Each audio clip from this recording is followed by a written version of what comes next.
Also, according to multiple reports, the White House will shut down its COVID response team after the public health emergency ends in May. Finally, past, 3 years and change for 14 days to flatten the curve? This as we reflect on the failures of the administration's handling of the pandemic, including lies from Dr. Fauci. I heard that it doesn't cure it, and it doesn't stop you from getting it. No. So on the very, very, very rare chance that you do get it, even if you're vaccinated, it's you don't even feel sick. It's like you don't even know you got infected. Yeah, that. Okay. Here to discuss is certified clinical chiropractic neurologist and owner of Chalmers Wellness, Dr. Matt Chalmers. Did I say that right? Chalmers. Yeah, Chalmers. Okay, cool. All right, so Doc, I gotta say here, look, you want to get vaccinated? Fine. You want to wear a mask alone in your Prius? Also fine. However, when you force people to do something that they don't believe is medically right, and then you lie to them about it, what does that do to the process of actually ending a pandemic? Well, it doesn't help anything to end the pandemic, but it also destroys your credibility for anything else you want to talk about.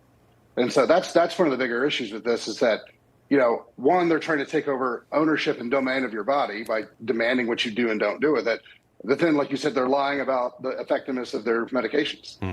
So yesterday we were joined by Jessie Jane Duff, who had some interesting points on Dr. Fauci's tactics. Listen to this. He didn't go into Northwest D.C. I'm a resident of D.C. He went into the poorest area. He went into the predominantly minority area because they thought they could pay people to take this vaccination. African Americans were the lowest population to take the vax because of why? The government lies upon the Tuskegee experiment where many African Americans died as a result of an experiment. And yet they didn't go to Northwest D.C. where the prestigious people, even the elites live. Of course not. Oh, let's not pay them. We will insult the intelligence of the lowest, the poverty-riven or low-income people of Washington, D.C. Disgraceful. I mean, she's got a point, Doc. I mean, you go into there thinking that you're going to push this, and that was the result. Well, the biggest thing is that they're trying to find people who don't have any information, which is not that hard because they kept everybody from getting any information about this. Like we've been treating it with quinine and hyperbaric oxygen. We haven't lost a single person. And yet nobody knows about that type of option because we weren't allowed to talk about it on social media. Wait, hold on a second. You've been treating people with hyperbaric chambers and it worked? I consider myself an alternative health nut. I don't even take aspirin. What is this? So what ends up happening is that you have two parts of COVID. You have the respiratory issue and you have the vascular issue, the blood vessel part. The blood vessel part, it clamps down, doesn't let enough blood and oxygen flow through. Quinine knocks the spike protein off the ACE2 receptor site, allowing the blood vessels to dilate back up. And then the hyperbaric oxygen increases oxygenation of the tissue by 1,000%. You can look all that up. That's what we've been using, and we haven't lost anybody. We're pulling people out of hospitals so that we could save their lives. So I'm actually, I didn't even know about this. This is unbelievable to me. So all this happens, you're not allowed to talk about it. You're a doctor because you know things about stuff when it comes to the medical field. And you're said, no, you can't do this? We posted it online multiple times. It got taken down. The funny thing is we never got put in Facebook jail or anything like that. It would just disappear within 10 minutes of being put up. I figured this out 4 months into this pandemic. Wow. It's interesting that they wouldn't want alternative treatment methods for all this. But I don't want to talk about the Fifth Circuit Court, okay?